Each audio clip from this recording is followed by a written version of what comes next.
Hey guys, today we're going to be taking a look at the Transformers Generation 1 Browning. Now before we do, I need to give a special mention to a YouTuber who I've been watching since I first started on YouTube, Super Predator King.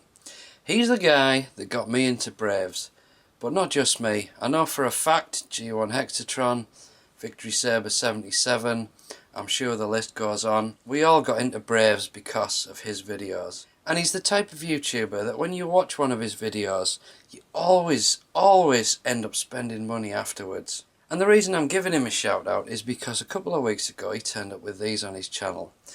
Now, Browning is a Transformer I never thought I would ever own. He's extremely rare, very small, very hard to find, and very expensive. And a couple of weeks later, I'm stood here with two of them in front of me. Now these are slightly different and they are knockoffs. These are not the original Generation 1. These are very, very nice knockoffs. So why have I got two of these then? The reason is there's two versions. One of these is based off the original Microchange version, which was silver and red, and the other one is based off the Japanese Super God Master Force series, which was blue and silver, and that was the one that was called Browning. Now you might be thinking, two is a little bit excessive. Well, the problem was the one I wanted was the one that was in Transformers, the blue and silver version. But then I saw the other one was limited to 100 pieces. And 100 pieces, that's not very many, so I knew I had to buy one of them. So I thought, what the hell, I'll buy them both. So let's take a look at the box then. We've got Browning on the front, we've got M1910, we've got some great line artwork on there. On this side we've got Browning Destron, which is a little link to Transformers. And we've got the M1910 again, little picture on the top, little picture on the bottom, and on this side we've got his Dio and tech specs. Not a great deal to say on the back, just a blank space and some warnings about choking hazards. So each figure comes in a good old fashioned styrofoam tray, and not just any old styrofoam tray. They've actually gone to the trouble of embossing Browning M1910 on there. We've got these little screw things on there as well. And if we lift that off, you can see this is the red version, and he does come in robot mode, and I think that's to stop eyebrows being raised at this looking too much like a real gun, which it does look pretty close to be fair. We also get his bullets down there, we get his two guns. We also get this sealed packet of stickers, and I haven't actually opened this one yet, so I'll show you the one that I did open. We get this instruction booklet, and to be fair, this does let the set down a little bit. It's a really bad photocopy of some instructions from some point somewhere.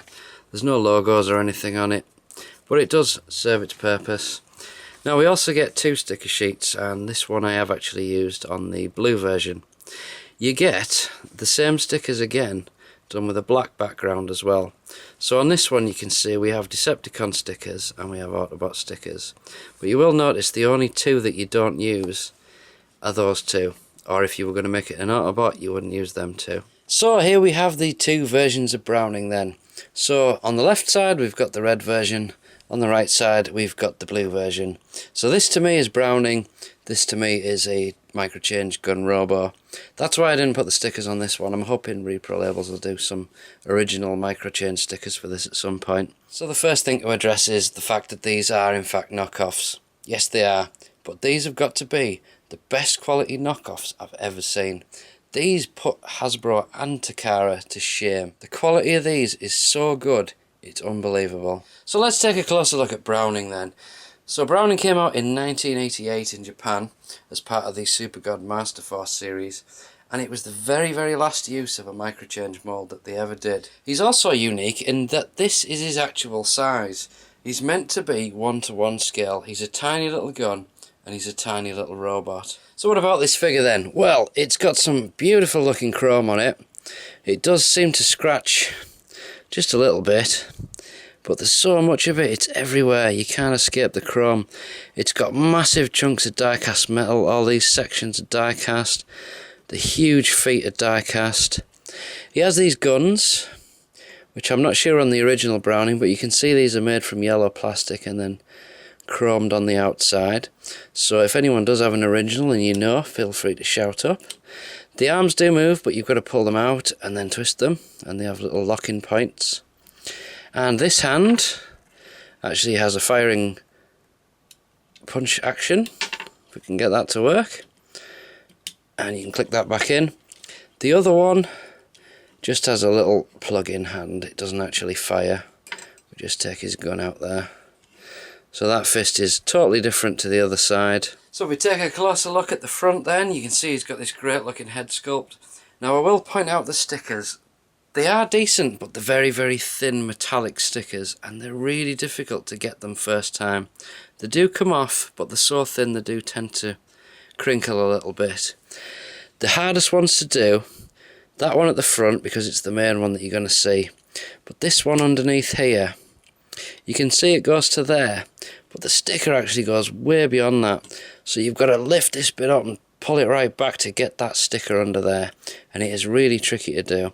Once you got it on though, this bit does slide up and down without trashing it, so that's good to see. From the back he does look a bit weird, but this is very, very similar. This is like Megatron's brother. When you think of what Megatron looks like, this one is a little bit more of a coherent robot mode. So I'm sure you're all dying to see the gun mode, so let's go there.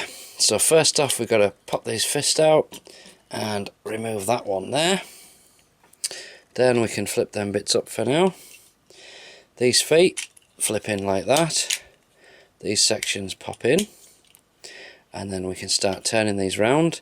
When you get them to there, they click up like that. And you bring them all the way around to the back. Then you can slide them up fully, so they form flush with the trigger. Then this section, you've got the yellow bit on the front, and you need to turn that to the front of the gun.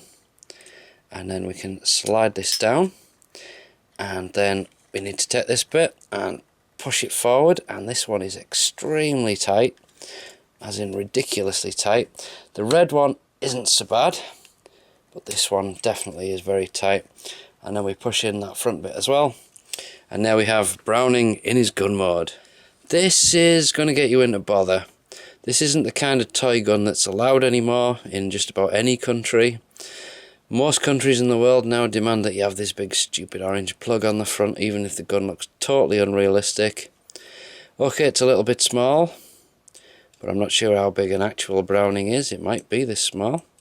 But that shiny metallic bit, the black handle, it could, from a distance, get you into a bit of bother. And this does actually fire, not real bullets obviously.